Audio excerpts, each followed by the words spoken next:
Hello, everybody, and welcome to The Secrets of Storytelling with me, Katrice Horsley. I'm a narrative consultant and performance storyteller, former National Storytelling Laureate for the United Kingdom, and I have worked and performed all around the world using stories and telling stories. And I'm incredibly passionate and amazed, in actual fact, amazed and stunned at the power of stories to create positive change and to help us make sense of our lives. So, what are we going to do today? Well, today is episode 11 in the Secrets of Storytelling, and it's the second episode under the theme of presentation skills, how to help you present material in a way that is engaging and meaningful for the people who are listening to you and watching you. And these ideas that I'm sharing now for presentation skills are going to also cover in the next episode stage skills, because hopefully, fingers crossed or thumbs squeezed, as they say here in Sweden, we will be coming out of lockdown and we will be able to gather in larger numbers quite soon. So, not just about how you inhabit and fill this screen, but how you inhabit and fill and own a stage as well. So, episode 11, this episode today, right here, right now, is all about language tools. So, the tools that exist within the spoken word that we can utilize and harness to make our material more interesting and engaging. The first language tool, and I think it is something that we totally take for granted, is our voice. I think in actual fact, it's one of the hardest things to teach when it comes to storytelling skills and performance skills, is how we can adapt and change our voice. And often people just think of voice in terms of I can get louder and I can get quieter, or I can get faster, or I can get slower. And in actual fact, it's far more complex and versatile than that. Your voice is like elastic. It can go up, it can go down, it can twist, it can stretch to create tension, it can spit itself back into shortness, and you can alternate between these two. When you utilize all of the qualities of your voice, it has a very powerful effect on the senses, the emotions, and the thinking of your listeners. I have heard people who have been on many different courses, and I have seen them develop perhaps in how they use their bodies. I have seen them develop in how they might use imagery and metaphor in their presentations. But with so many, even though perhaps during the training I might have witnessed them speed up and pause and stretch out words and really relish the words, it's almost like when they get back on the stage, this fear or this lack of confidence in their voice causes them once more to sound a little bit like this, as though they are reading something and it all becomes quite stilted. I think what is really useful for you when it comes to your voice is that you have somebody who you might live with, or you yourself, if you want to as well, record your voice when you're talking about something that you're really passionate about. Because I know without a shadow of a doubt that some of you, if you have come back from going out to a shop and you had to wait in the queue 1.5 meters behind somebody else, and there was somebody behind you who was not 1.5 meters behind you and was nearer, and they were coughing and you were getting irritated and annoyed with them, then when you got home, you would not have got home and said to the person in your house or related to somebody on your phone the story about that in that stilted way. You would not have said, I was at the supermarket and I was standing there, and then there was somebody who was quite near to me and they were getting nearer and they were coughing and it was really annoying. You wouldn't say that. You would literally be saying, and there was this person behind me. I mean, they were supposed to keep 1.5 meters away, and they were getting nearer and nearer. They were coughing all over the place. And your voice would have sped up and stretched out and done all of those natural things that your voice does without you thinking about it. So the most important thing regarding your voice is that you use it magnificently every day, but you're not conscious of it as being a really powerful communicative tool because you're just sharing what you're feeling. So in some ways, when we are presenting, before you get on stage, before you start, it is really useful to have a rant, to stand there on the side of the stage and practice that. Yeah, and he did that, or she did that, and then that happened, and that happened, and that happened, or oh yeah, and he was gorgeous, or she was lovely, and that little baby was so cute. And that range of voice and speed and rhythm is just there on the tip of your tongue. So when you get onto the stage and when you start your presentation, it's almost like that naturalness you are connected with instantly. So have a rant before you go on stage, or have a talk about something that you're passionate about. Speak out loud. It can be in the toilets before you get on the stage, and access that unconscious, powerful voice that you use every day. The second thing to do with language tools is this idea of rhyme and rhythm. This is a great language tool to use to put a couple of rhymes, words that rhyme in your presentation, or even to refer back to a particular rhyming sentence or a particular phrase that you want to use. I had a dream. We can do it. Whatever the repeated phrase is, like bring it in and use it. But it works really well if it's rhymed as well. So we want to reach as high as the sky, high sky, as high as the sky. And we can reach as high as the sky. And I want you to leave today as high as the sky. And you can see the gestures that I'm doing with my hands, and we're going to talk about this next week. And you can hear that as I'm saying that, as high as the sky, we can reach as high as the sky. There's a certain rhythm to me saying it. And that rhythm is repeated. I'm not saying as high as the sky, as high as the sky. I'm using the same rhythm and I'm repeating it. As high as the sky, as high as the sky, as high as the sky. Rhythm is so important. It's so important. And one of the ways that we can help change the natural rhythms of our voice to be more engaging is by rehearsing our presentations while we're walking. Because I live in Sweden, and when I walk the dog in the morning, it's usually about a 2-kilometer walk, something like that, 2.5 kilometers, not very long. But I go up and down these hills because we live in a river valley, essentially. So I can come back from, an hour-long walk, and on my app, it says that I've walked 19 floors. I've gone up 19 floors. And if I recorded myself doing a presentation, there would be bits where I'd be going quickly because I can walk quickly on the flat space. So I might be saying, and today it's really interesting because I'm going to be talking to you about something that I'm very passionate about.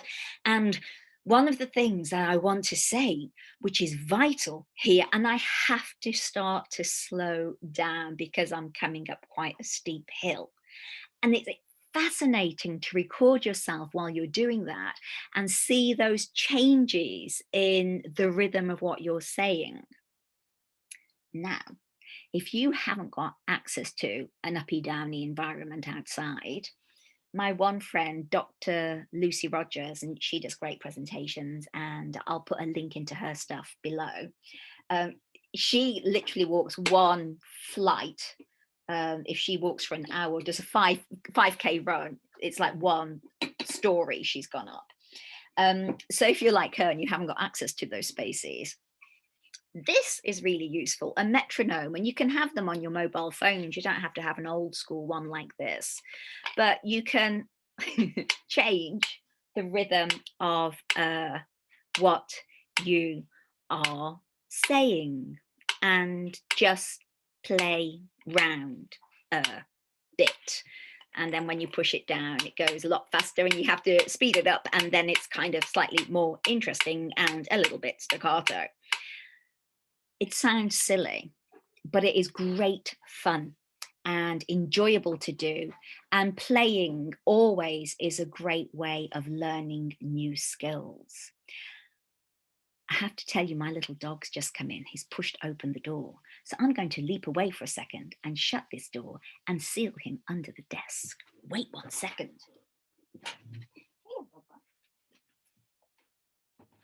Just coming back now. There we go.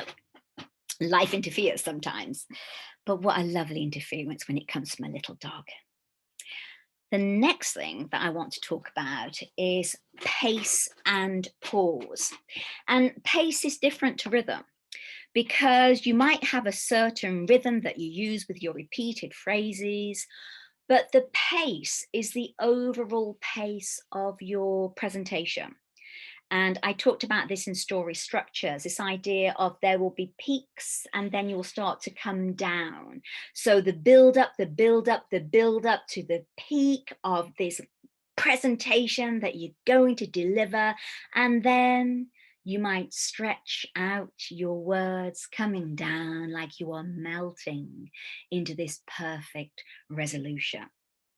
Or you might invert that and you might start off slowly, walking slowly up the hill and not going fast. And then at the top, speed down, run down towards that finale.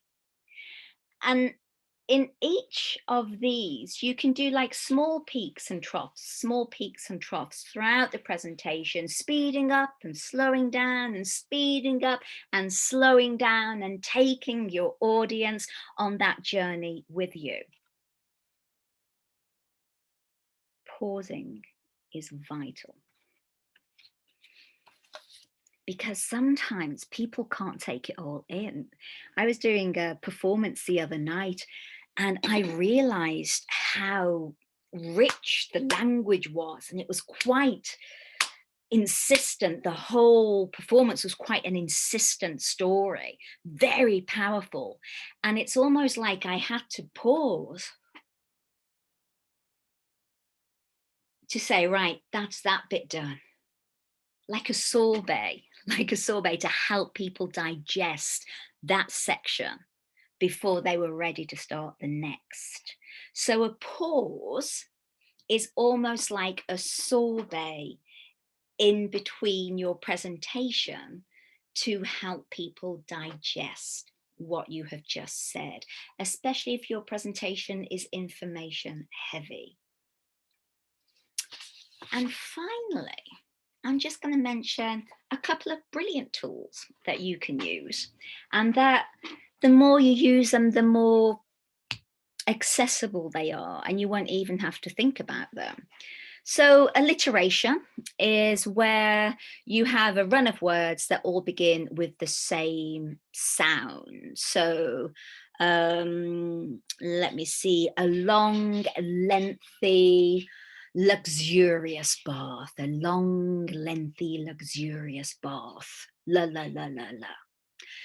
Those little runs again impact on the listening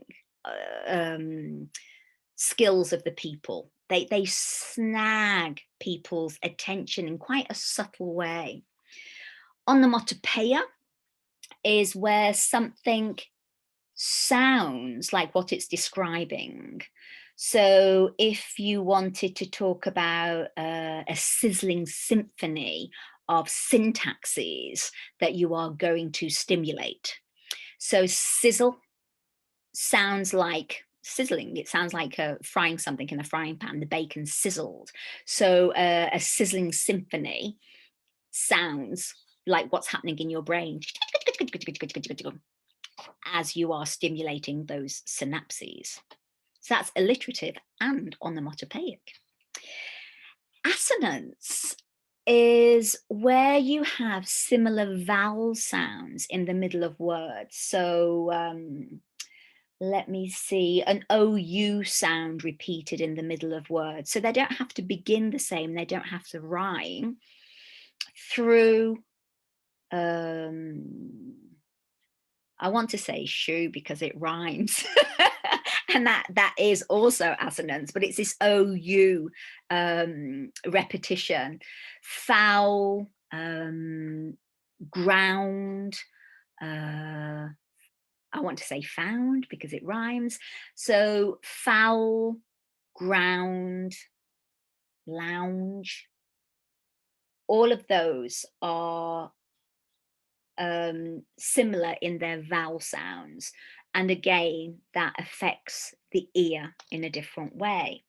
And then finally, and I just realized I put the metronome that gave the rhythm on top of my example here. Finally, and I love these, kennings. And mostly I use these in poetry, or I use them in storytelling performances, but they are really, really powerful in presentations.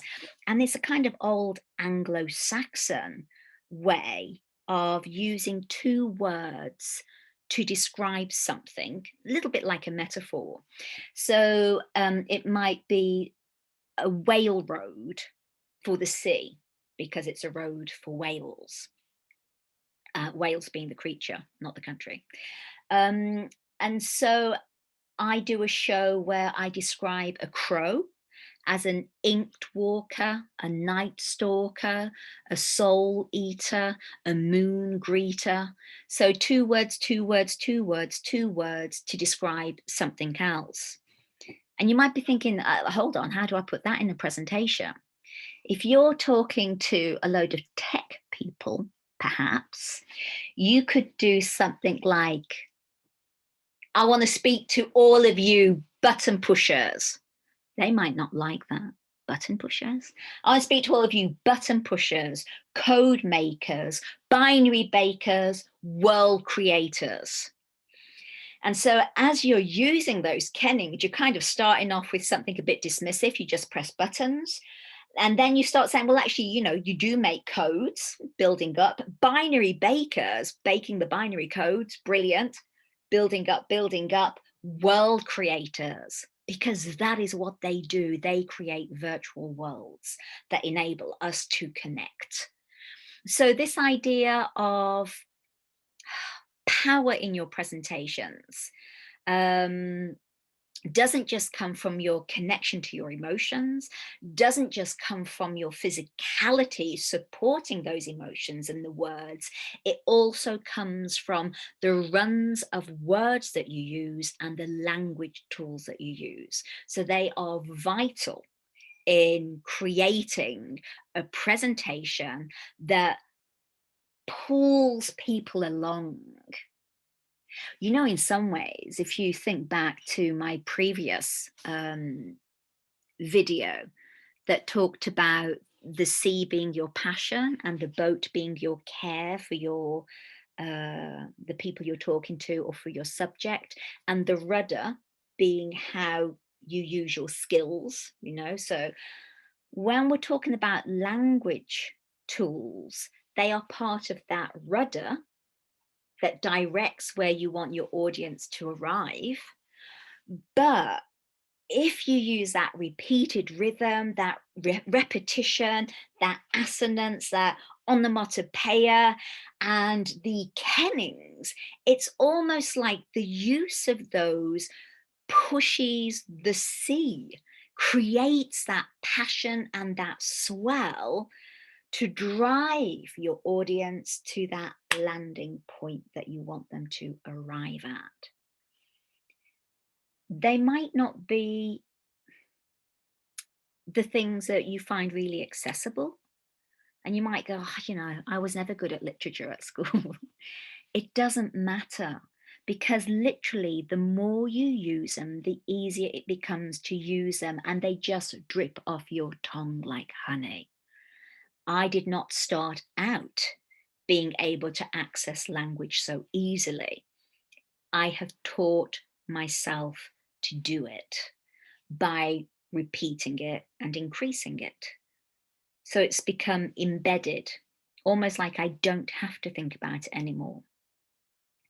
But at the start, I would create block by block by block the language that I was going to use. So you start doing that, creating the language you're going to use block by block by block, until you are running on top of it with a smile on your face so big it goes twice around your head. I'm going to finish it there. I hope it was useful. And the next one, which is out next week, will be the final episode in the Secrets of Storytelling. And it will all be about the body and physicality, and how we use our body to support our words and what we're trying to communicate. Bye-bye for now, and have a lovely, lovely, lovely day. Bye.